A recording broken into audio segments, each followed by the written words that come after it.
नमस्कार दोस्तों, online YouTube channel पर आपका स्वागत है। दोस्तों, आज हम लोग चर्चा करेंगे कि जो कर्क रेखा, मकर रेखा, विषुवत रेखा, आर्कटिक रेखा, अंटार्कटिका रेखा, ये रेखाएं कौन कौन से देशों से गुजरती हैं। सामान्यतः परीक्षाओं में इनसे प्रश्न पूछे जाते हैं। तो सबसे पहले हम लोग बात करेंगे आर्कटिक रेखा की। इन रेखाओं की ग्लोब पर अगर हम लोग स्थिति की बात करते हैं तो सबसे पहले इनकी स्थिति देखते हैं। पृथ्वी को दो भागों में बांटने वाली पूर्व पश्चिम विस्तार वाली ये काल्पनिक रेखा है। इसी को नाम दिया जाता है भूमध्य रेखा। इसी भूमध्य रेखा को दिन और रात बराबर होने के कारण ही विषुवत रेखा कहा जाता है। ये 0 डिग्री अक्षांश पर है, इसलिए इसी का नाम एक पड़ गया 0 डिग्री अक्षांश रेखा। और दोस्तों, इसी को अंग्रेजी में एक और नाम दिया गया है, इसी को कहा गया है इक्वेटर रेखा। तो भूमध्य रेखा, क्योंकि ये पृथ्वी के बीचों बीच है, इसीलिए इसका एक नाम भूमध्य पड़ा है। भूमध्य बोलो, विषुवत बोलो, 0 डिग्री अक्षांश रेखा या इक्वेटर रेखा। ये पृथ्वी को दो गोलार्धों में बांट रही है, उत्तरी गोलार्ध और दक्षिणी गोलार्ध। ये पूर्व से पश्चिम की तरफ खींची गई है दोस्तों। तो ये जो रेखा है, इस रेखा से 23.5 उत्तर में, इस रेखा से 23.5 डिग्री उत्तर में एक काल्पनिक रेखा और मानी गई है नॉर्थ की तरफ, और एक मानी गई है 23.5 डिग्री साउथ की तरफ। तो जो साउथ की तरफ है, इसको तो नाम दिया गया मकर रेखा, यानी इसे कहा मकर रेखा। और जो बात करें 23.5 उत्तर की तरफ जो है, इसका नाम है कर्क रेखा। तो ये कहें कि 0 डिग्री से 23.5 उत्तर में और 0 से 23.5 दक्षिण में, दोनों तरफ दो काल्पनिक रेखाएं मानी गई है।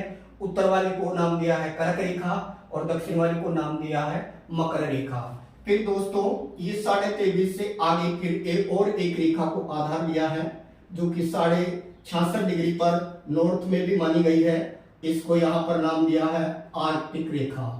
आर्कटिक रेखा। और फिर 90 डिग्री पर पृथ्वी के ध्रुव आ जाते हैं, ये उत्तरी ध्रुव। और इधर भी 66.5 पर जो रेखा मानी गई है, और इस रेखा को साउथ में, और इसको नाम दिया है अंटार्कटिका या अंटार्कटिक रेखा। और इधर भी 90 डिग्री पर फिर क्या आ जाएंगे दोस्तों, ध्रुव आ जाते हैं, ये दक्षिणी ध्रुव आ गए जो अंटार्कटिका में है।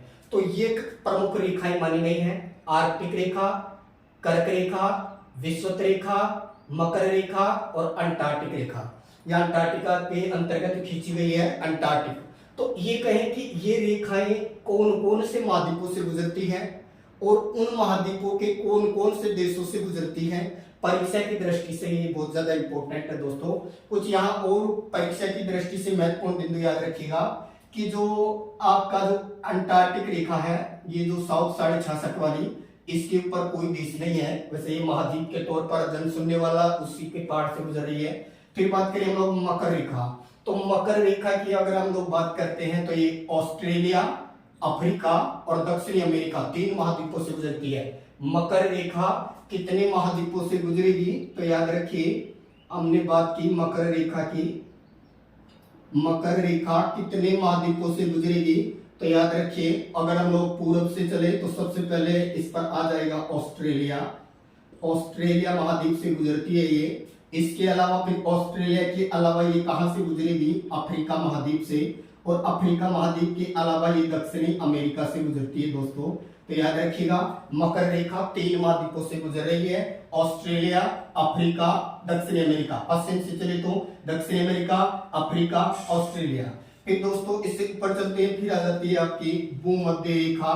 इसी भूमध्य रेखा को नाम दिया विषुवत रेखा। और विषुवत रेखा कौन कौन से महाद्वीपों से होकर के गुजरती है, तो याद रखिएगा, पूर्व से चले तो ये पहले एशिया के अंतर्गत है। एशिया के अलावा ये रेखा आपके अफ्रीका से गुजरती है, और अफ्रीका के अलावा ये दक्षिणी अमेरिका से गुजरती है दोस्तों, दक्षिणी अमेरिका से। तो याद रखिए, एशिया, अफ्रीका और दक्षिणी अमेरिका से गुजर रही है विषुवत रेखा। फिर हम लोग बात करें, इसके नेक्स्ट चलते हैं, फिर आ जाती है नंबर 3 कर्क रेखा। और कर्क रेखा जो है, ये कर्क रेखा कौन कौन से महाद्वीपों से होकर गुजरेगी, तो याद रखिए, ये जो कर्क रेखा है, ये आपके, हम लोग बात करें तो इसका संबंध एशिया के अलावा ये अफ्रीका से गुजरती है। और अफ्रीका के अलावा बात करें तो ये गुजरती है उत्तरी अमेरिका से। तो ये कहें कि कर्क रेखा एशिया अफ्रीका उत्तरी अमेरिका से गुजरती है।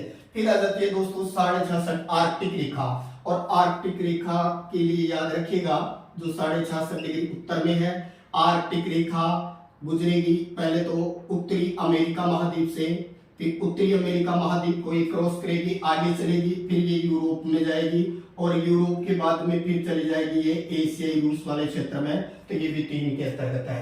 आर्कटिक रेखा उत्तरी अमेरिका, यूरोप, एशिया से गुजरती है। तो दोस्तों ये प्रमुख रेखाएं हैं।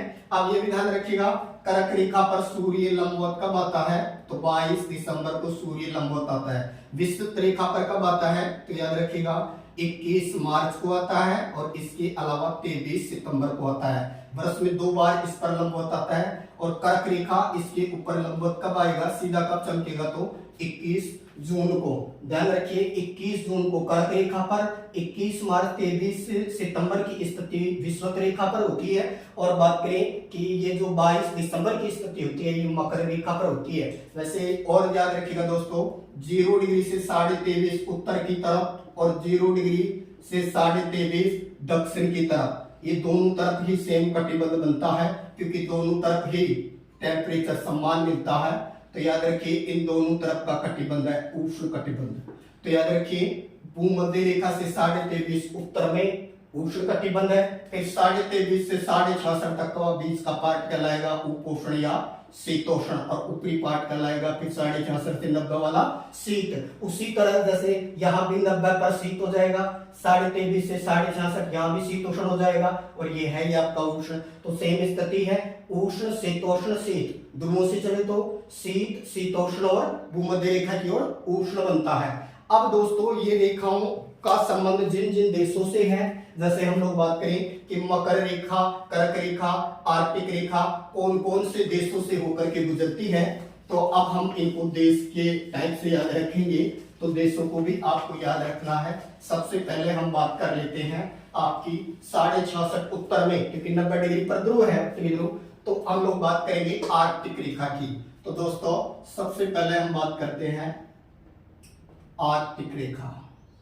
याद रखिएगा आर्कटिक रेखा 66.5 डिग्री नॉर्थ में है, और ये रेखा जो है कितने महाद्वीपों से गुजरी? उत्तरी अमेरिका, यूरोप और एशिया।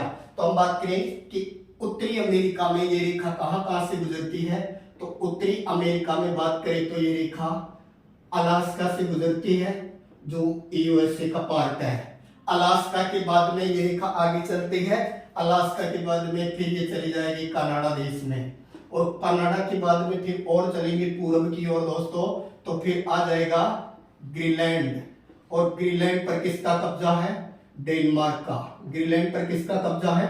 डेनमार्क का कब्जा है। उसे भौगोलिक रूप से ये उत्तरी अमेरिका के अंतर्गत ही है। जब ये ग्रीनलैंड से आगे निकलेंगे हम लोग पूर्व की ओर चलेंगे, तो फिर आ जाएगा आइसलैंड। और आइसलैंड जिसकी राजधानी रिकयाविक है, जो दुनिया की सबसे उत्तरतम राजधानी है, जैसे दुनिया की सबसे दक्षिणतम राजधानी न्यूजीलैंड की वेलिंगटन है। तो आइसलैंड से फिर आगे स्कैंडिनेवियन प्रायद्वीप में नॉर्वे से फिर आगे चलेगी तो ये स्वीडन से निकलेगी, आगे चलेगी, फिर ये चली जाएगी फिनलैंड, और फिनलैंड से निकल करके फिर ये चली जाएगी रूस। तो याद रखिए आर्कटिक रेखा 3 महाद्वीपों से गुजरी, उत्तरी अमेरिका, यूरोप और एशिया। अब बात करें इस रेखा पर कौन कौन से देश हैं, तो एक तो अलास्का है जो यूएसए का पार्ट है, एक Alaska, Canada 2, Greenland 3, Iceland 4, Norway 5, Sweden 6, Finland 7 और रूस 8, क्योंकि रूस 2 महाद्वीपों में है दोस्तों, एशिया में भी है, यूरोप में भी है। तो अगर हम लोग पूर्व से चले, क्योंकि कई बार ये रेखा पर स्थित देशों को पूर्व से पश्चिम की ओर, कभी बार पश्चिम से पूर्व की ओर जमा लेता है, तो पूर्व से चले तो पहले रूस, फिर Finland, Sweden, Norway, Iceland, Greenland, Canada, Alaska. और अगर पश्चिम से चले तो अलास्का से निकलेंगे फिर चलेंगे कनाडा से फिर ग्रीनलैंड, फिर आइसलैंड, नॉर्वे, स्वीडन, फिनलैंड और फिर एशियाई रूस, यानी ये कहें कि रूस वाला पार्ट है। तो याद रखिए आर्कटिक रेखा कितने देशों से गुजरी, तो ये 8 देशों से। कितने महाद्वीपों से गुजरी, तो उत्तरी अमेरिका 1, यूरोप 2 और आपका एशिया 3 महाद्वीप 8 देशों से आर्कटिक रेखा गुजरती है। अब नेक्स्ट दोस्तों हम लोग बात करते हैं अगली रेखा, आर्कटिक रेखा के नेक्स्ट चले तो अगली रेखा है आपकी कर्क रेखा। और कर्क रेखा जो है महत्वपूर्ण रेखा है। कर्क रेखा 23.5 उत्तर में है। इस कर्क रेखा का संबंध कौन कौन से महाद्वीपों से है, एशिया, अफ्रीका और उत्तरी अमेरिका। तो हम लोग सबसे पहले बात करें कि ये जो कर्क रेखा है ये उत्तरी अमेरिका के अंतर्गत कहां कहां से गुजरती है।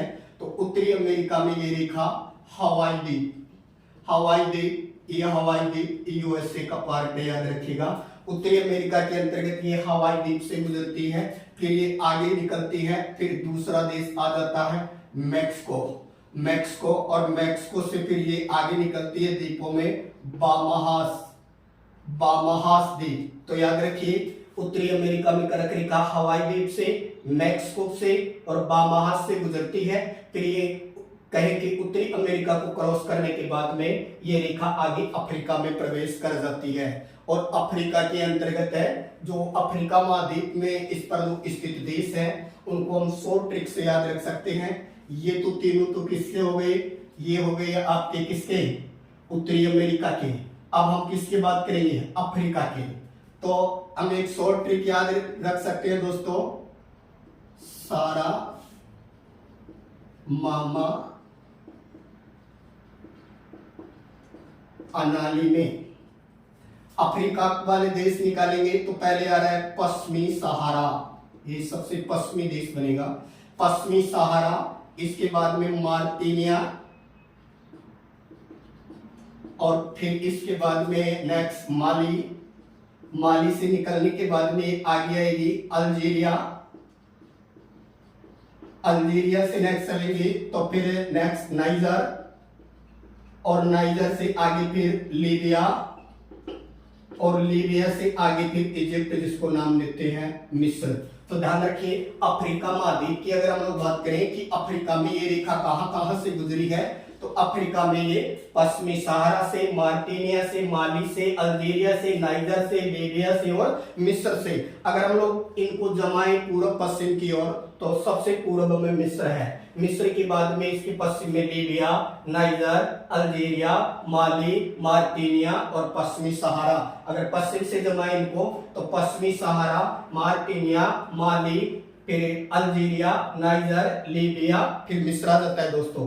इसके बाद में ये रेखा निकल जाती है कहां, इसके बाद में ये रेखा आ जाती है एशिया में। और एशिया की अगर हम लोग बात करें कि एशिया में इस रेखा पर कौन कौन से देश हैं, तो एशिया के जो देश इस रेखा पर हैं,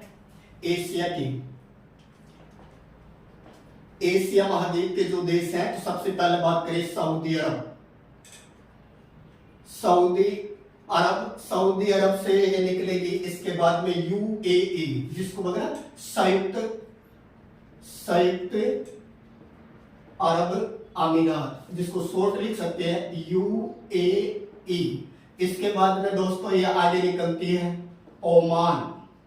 ओमान से फिर ये आगे आएगी हमारे भारत में, भारत से फिर आगे निकलेगी बांग्लादेश में चली जाएगी, बांग्लादेश से फिर ये आगे जाएगी तो फिर ये बांग्लादेश से निकल करके म्यांमार में आ जाती हैं और म्यांमार को क्रॉस करके फिर ये चीन में चली जाती है और चीन से फिर ये आगे निकल जाती है ताइवान के अंतर्गत। तो याद रखिएगा एशिया में कर्क रेखा Saudi Arab, UAE, Oman, Bharat, Bangladesh, Myanmar, चीन और ताइवान से गुजरती है। सबसे पूर्व में ताइवान है और सबसे पश्चिम में है सऊदी अरब। अगर पूर्व से जमाए तो ताइवान, चीन, Myanmar, Bangladesh, Bharat, Oman, UAE और ये कहें कि सऊदी अरब। तो दोस्तों ये एशिया के कंट्री हैं जिनकी संख्या 1, 2, 3, 4, 5, 6, 7 और 8।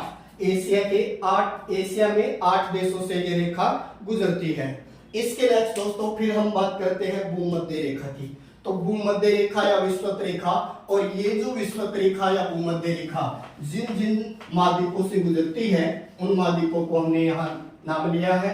एशिया से गुजरती है, ये अफ्रीका से भी गुजरती है, और इसके अलावा दक्षिणी अमेरिका से। तो हम लोग बात करें सबसे पहले एशिया के अंतर्गत, तो एशिया की अगर हम लोग बात करें, एशिया से विषुवत रेखा, एशिया में विषुवत रेखा, तो एशिया का जो देश सबसे पहले मालदीव, और मालदीव के अलावा दूसरा है इंडोनेशिया, और इंडोनेशिया से फिर ये आगे निकल जाती है किरिबाती द्वीपों की एक श्रृंखला है, किरिबाती द्वीप समूह है। तो एशिया में विषुवत रेखा केवल इन दो देशों से ही महत्वपूर्ण है, ये मालदीव और इंडोनेशिया, इन्हीं से गुजरती है। मालदीव से भी ये रेखा गुजरती है, इंडोनेशिया से भी गुजरती है, याद रखिएगा, और किरिबाती द्वीपों से भी गुजरती है। लेकिन दोस्तों इसकी सबसे निकटतम अगर राजधानी की बात करें एशिया में, तो न तो मालदीव की माले है, न इंडोनेशिया की जकार्ता है।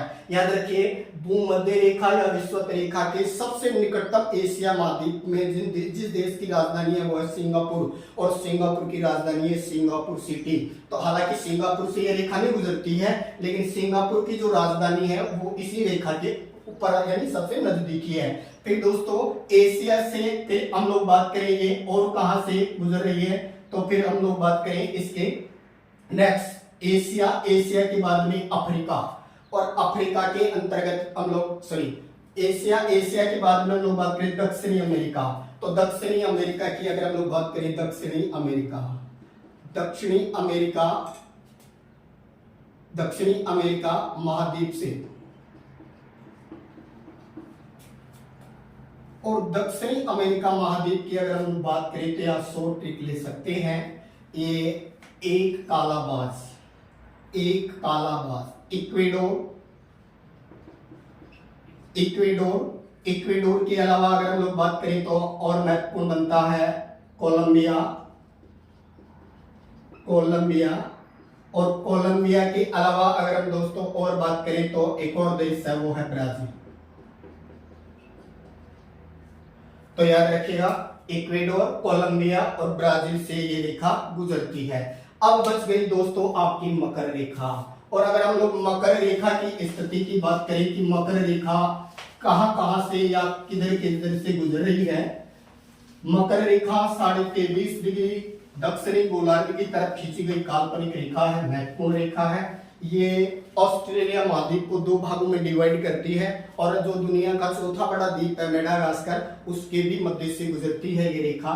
तो मकर रेखा की अगर हम लोग बात करते हैं तो मकर रेखा, मकर रेखा अगर बात करें दक्षिणी अमेरिका महाद्वीप, दक्षिणी अमेरिका महाद्वीप, तो दक्षिणी अमेरिका जो महाद्वीप है इसके जिन देशों से ये रेखा गुजर रही है उनके अंतर्गत अगर चले तो चिली, चिली के अलावा पराग्वे, और पराग्वे के अलावा अर्जेंटीना, और अर्जेंटीना से निकल करके फिर ये चली जाती है ब्राजील में। तो याद रखिए, दक्षिणी अमेरिका में मकर रेखा चिली, पराग्वे, अर्जेंटीना और ब्राजील से गुजरती है।